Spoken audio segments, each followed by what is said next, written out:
오늘은 클래시스에 대해서 한번 다뤄보도록 할게요. 최근에 젤시스 메디칼이 프랑스 투자사한테 공개 매수 당한다라는 이야기가 있었죠. 그러면서 주가가 진짜 굉장히 많이 올랐습니다. 18%나 올랐고요. 이게 불과 며칠 전 이야기였어요. 어제 헤드라인 기사거든요. 그래서 젤시스 메디칼 주가가 진짜로 여기 있다가 갑자기 급등을 했었죠.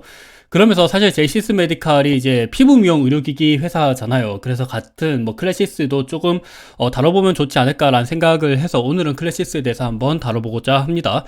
클래시스 최근 주가를 보면 주가가 양호하게 움직이고 있어요. 물론 최근 들어서는 많이 최근에 급등이 있었기 때문에 조금 기간 조정을 두고 있긴 하지만 아직까지는 좀 높은 주가 위치에서 움직이고 있는 모습을 보이고 있습니다.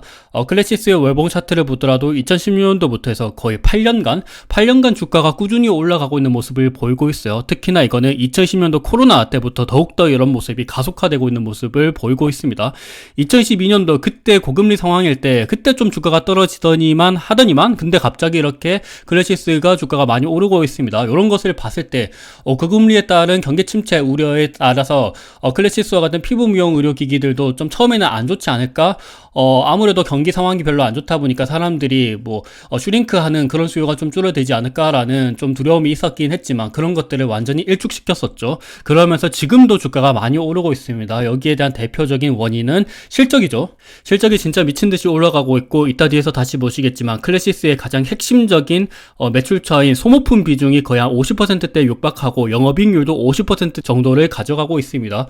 그리고 클래시스는 최근 들어서 자사주 매입과 같은 주주환원 정책도 강력하게 펼치고 있는 모습을 보이고 있어요. 그리고 이건 뒤에서 한번 다시 말씀드릴게요. 재무 상황도 굉장히 건전합니다. 현금 상황도 굉장히 좋고 차입금은 별로 없습니다. 진짜 이만한 기업이 없을 정도로 굉장히 좋은 재무제표랑 실적을 가져가고 있다. 그리고 비즈니스 모델 같은 경우도 지금 굉장히 좋은 모습을 가져가고 있습니다. 최근에 클래시스가 이렇게 각광을 받고 있는 것뿐만이 아니라 젤시스 메디칼과 같은 피부 미용 의료기기들도 굉장히 이렇게 시장의 주목을 많이 받고 있는데 사실 이렇게 돈 되는 사업들은 이번에 젤시스 메디칼도 이렇게 보시겠지만 진짜로 돈이 된다 그러면 사모펀드가 가만히 있질 않습니다. 루트로닉 같은 경우도 지난 2014년도 때 한행컴퍼니가 지분 100%를 확보하면서 자진 상장 폐지를 했었죠.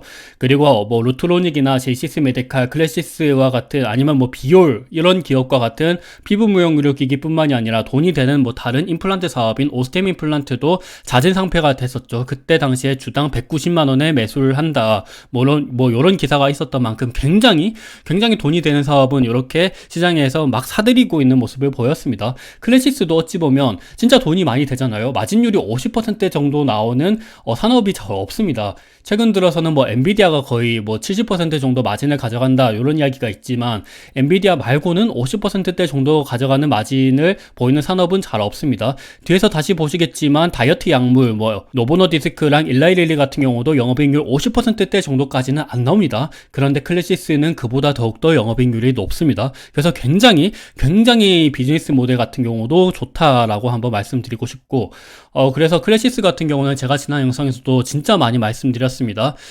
그때 당시에는 1개월 전, 2년 전, 3개월 전, 그리고 1년 전, 2년 전, 요럴 때, 그리고 다른 루트로닉이랑 젤시스 메디칼, 루트로닉은 요때 자진 상폐가 안 됐었죠. 그때도 굉장히 좋다.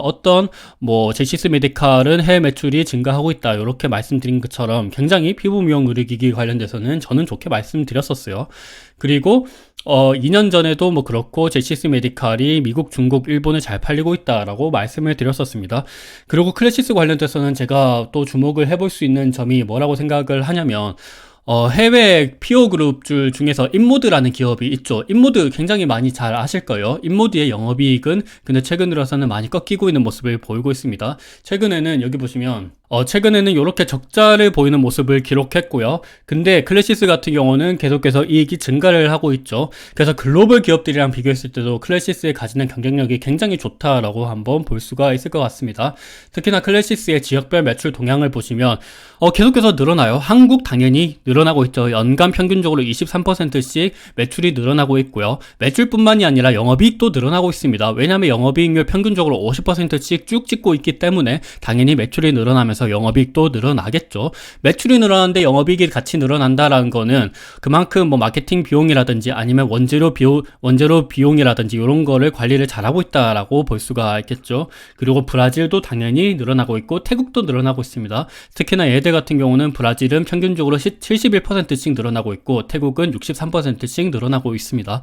그 외로 뭐 일본, 뭐 중국, 홍콩, 호주, 대만, 인도네시아, 스페인, 멕시코 전반적으로 전 세계로 매출을 많이 일으키고 있습니다. 그래서 연간적으로 2010년도 대비해서 2011년도, 22년도, 23년도 계속해서 늘어나고 있고 요거는 평균적으로 33%씩 늘어나고 있는 모습을 보이고 있습니다.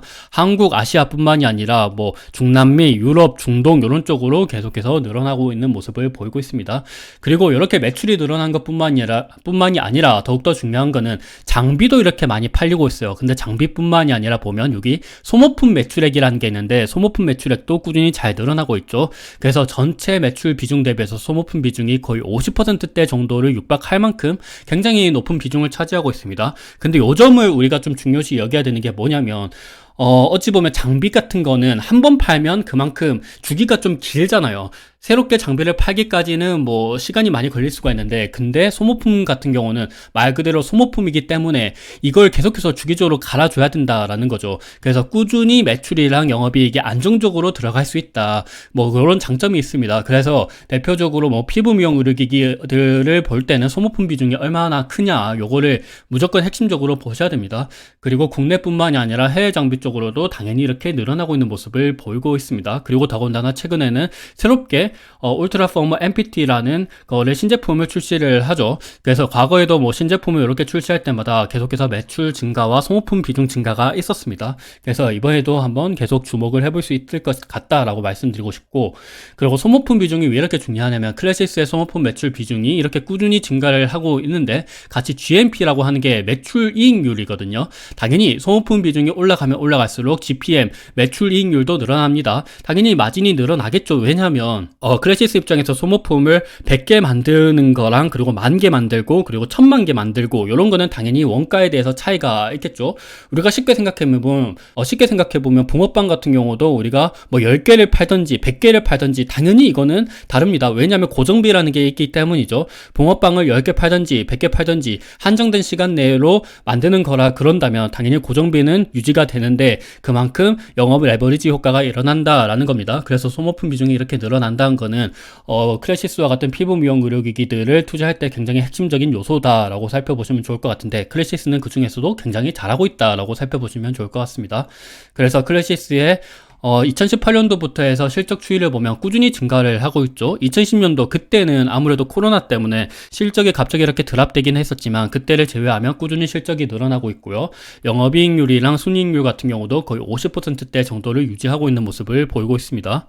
그리고 이와 더불어서 클래시스의 컨센서스를 한번 보도록 하면 2011년도부터 해서 꾸준히 영업이익이랑 매출 순이익이 증가할 것이다라고 전망이 되고 있고 요거는 21년부터 23년도까지는 이렇게 매년마다 평균적으로 27%, 33%, 30%씩 증가를 했는데 올해 2014년도 31% 증가할 것이다 라고 전망이 되고 있고 내년도에 25%, 내후년도에 22% 증가할 것이다 라고 전망이 되고 있습니다. 그래서 매년마다 증가될 것이다 라고 전망이 되는 것만큼 굉장히 조금 좋게 보고 있는 산업이다, 기업이다 라고 살펴보시면 좋을 것 같습니다. 그리고 클래시스는 이루다라는 기업에 대해서 지분 확보를 18% 정도 했는데 이루다가 과거에 벤키파탈이 이루다를 인수하냐 마냐 이런 이야기가 있었거든요. 왜냐면 루트로닉이랑 같아요. 이루다 같은 경우도 의료기기를 제조하고 판매하는 업체입니다. 어찌 보면 루트로닉이 과거에 한인컴퍼니가 100% 인수해서 자진상폐를 시켰죠. 그런 거와 더불어서 이루다 같은 경우도 클래시스가 이렇게 18% 지분 확보를 했고 시너지 창출을 하고 있다. 그래서 굉장히 어찌 보면 돈 되는 사업에 대해서 비즈니스 확장을 잘하고 있다라고 살펴보시면 좋을 것 같습니다. 그리고 클래시스도 의료기기를 제조하고 판매하고 이루다 같은 경우도 의료기기를 제조하고 판매하는데 이루다랑 클래시스가 조금 해외 쪽으로 매출하는 그 포트폴리오가 좀 달라요. 그런 점에 있어서 조금 시너지 확보를 조금 더 충분히 할 수 있지 않나라는 생각도 들고 있습니다. 저는 뭐 요 정도로 돈을 잘 쓰고 있다라고 생각을 하고 있습니다. 거의 한 400억 정도 썼네요. 이 정도 뭐 돈 쓰는 거는 굉장히 우리가 이해해줘야 된다라고 생각을 하고 있어요. 그리고 이와 더불어서 클래시스는 최근에 자사주 취득과 같은 주주 환원 정책도 강하게 펼치고 있습니다. 2023년도 9월부터 2024년도 3월이니까 이미 지금은 자사주 취득을 완료했죠. 총 200억을 써서 거의 뭐 굉장히 한 36만 7천 주? 이거는 계약전 자기 주식이네요. 여튼 200억 정도를 써서 자기 주식을 매입하는 것만큼 굉장히 주주 환원적으로도 신경을 쓰고 있는 기업이다라고 살펴보시면 좋을 것 같고, 그리고 클래시스가 현금도 많습니다. 현금도 500억 정도 가지고 있고, 단기금융 상품이라 그러면 뭐 적금이나 예금 이런 상품을 말할 수가 있겠죠. 780억 가지고 있습니다. 둘이 합쳐보면 거의 한 1280억 정도 가지고 있는 만큼 굉장히 돈이 많습니다. 근데 그에 반해서 단기 차입금은 별로 없어요. 그리고 장기 차입금은 거의 없다시피 하죠. 그래서 차입금 부채 상황도 굉장히 좋고 현금 확보도 굉장히 좋기 때문에 뭐 신사업적으로 진출을 한다거나 아니면 이루다와 같은 고소해스럽게 뭐 지분 인수를 한다거나 여튼 사업 확장을 할 수 있는 마련이 충분히 되어 있다라고 살펴보시면 좋을 것 같습니다. 근데 클래시스가 당연히 시장에서 이렇게 좋아하는 거는 알죠. 그래서 PER이 지금 높기는 합니다. 올해 말 기준으로 28.3배가 예상이 되고 있는데, 근데 요 정도가 어느 정도냐면 좀 높기는 해요. 근데 저는 28.3배가 그래도 좀 납득이 되긴 합니다. 왜냐면 이익도 계속해서 늘어나고 있고, 앞서 보신 것처럼 부채 상황도 굉장히 좋습니다. 그리고 영업이익률 50%대 정도가 나오고 있죠.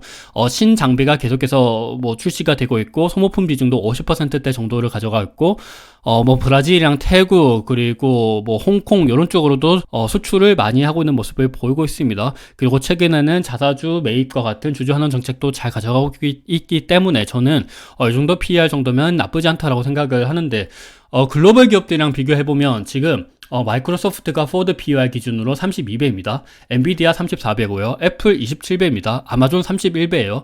근데 조금 뭐 다른 의료기기 업체들 같은 경우 일라이릴리가 45%, 노보노디스크 34%입니다.